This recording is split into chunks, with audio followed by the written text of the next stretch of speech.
Thank you, Madam Chair. Senator Marshall. Thank you, Madam Chair. Dr. Fauci, do you think it's possible that COVID-19 arose from a lab accident at a lab in Wuhan, and should it be fully investigated? That possibility certainly exists, and I am totally in favor of a full investigation of whether that could have happened.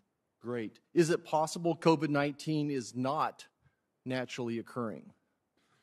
Again, that is a possibility.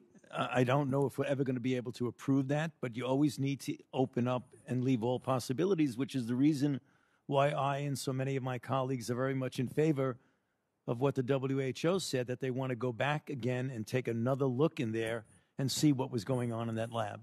And will you commit to get this committee all the records, anything to do with any type of viral experiment, say from 2013 to the present, so we can review those?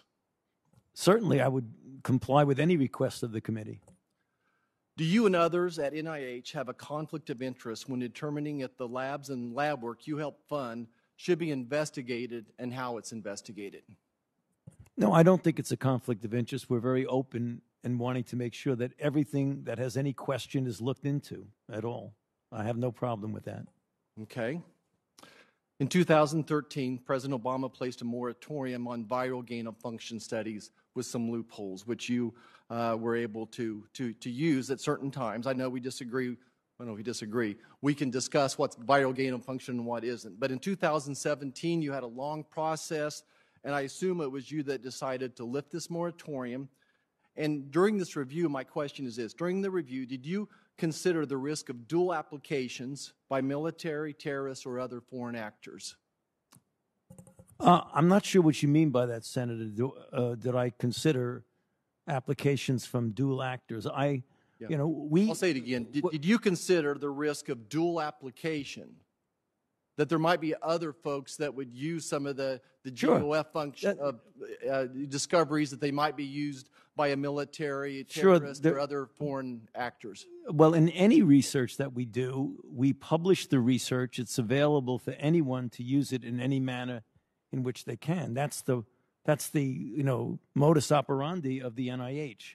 We fund research. The research is made public. Is there a national security consideration, though, in that type of decision? Thinking the viral gain-of-function could be more powerful than the nuclear weapons to share that information with a government foreign actor, maybe would have been like trying to do the Manhattan Project and nuclear energy, nuclear weapons, doing it with, say, Hitler or the Soviet Union. I'm not sure what you're getting at, Senator, but we don't fund research. We have committees that look at that to make sure that research that is of any potential danger is not funded. So I'm not exactly sure what your point is. My point is there national security implications with something as theoretically lethal as viral gain-of-function? Sure there is. That's why we have committees. We have a P3CO committee, which is the potential pathogen, pandemic pathogen care and observation and oversight, and that's a committee separate from the NIH that looks at these types of grants to see if they need to be funded. So there is a considerable amount of oversight to make sure grants that are doing research that would obviously be of danger is not So when performed. You made the decision to stop the moratorium on gain-of-function, were there national security advisors in the room? Was there State Department? Was there Defense Department? Who were those people that might have been part of that decision? First of all, I did not make the decision to stop the pause on gain-of-function. If one looks at what actually happened, we put a pause on, and I was the one that was very much in favor of that pause. In 2013 pause? In 2014 to 2017.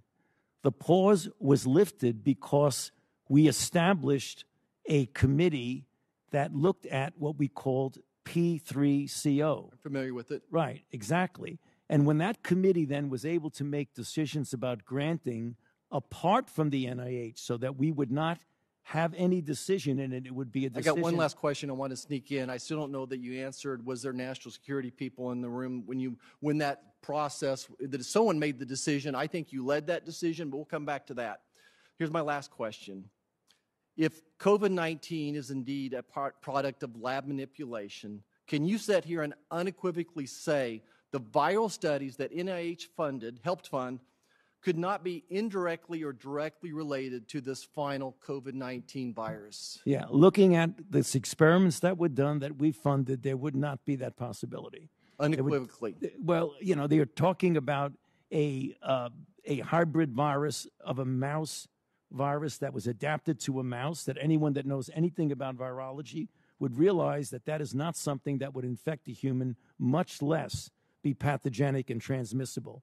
But we helped make the mouse that had the HLA receptor that this COVID-19 was specific for, and NIH was involved in the development of that humanized mouse? Yeah, yes, but as I mentioned in response to Senator Paul, the NIH and NIAID did not fund gain-of-function research to be conducted at the Wuhan Institute of Virology. But that's not my question. You know, the question is, could some of the funding you did, you can call it gain of function or not, developing the HLA receptor at the mouse, I'm not sure if you're going to call that gain of function or not, probably not. But could some of the funding indirectly ended up to the contribution of COVID-19? I'm not sure exactly where that question is going. I mean, you could do research on something as benign as looking at something that has nothing to do with it, and it could indirectly someday, somehow be involved. So if you want to trap me into saying yes or no, I'm not going to play that game. But we need to look at that very, very deeply and consider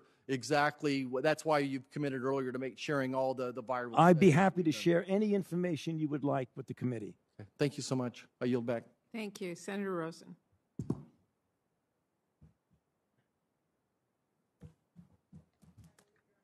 Senator Rosen, I believe you're on mute.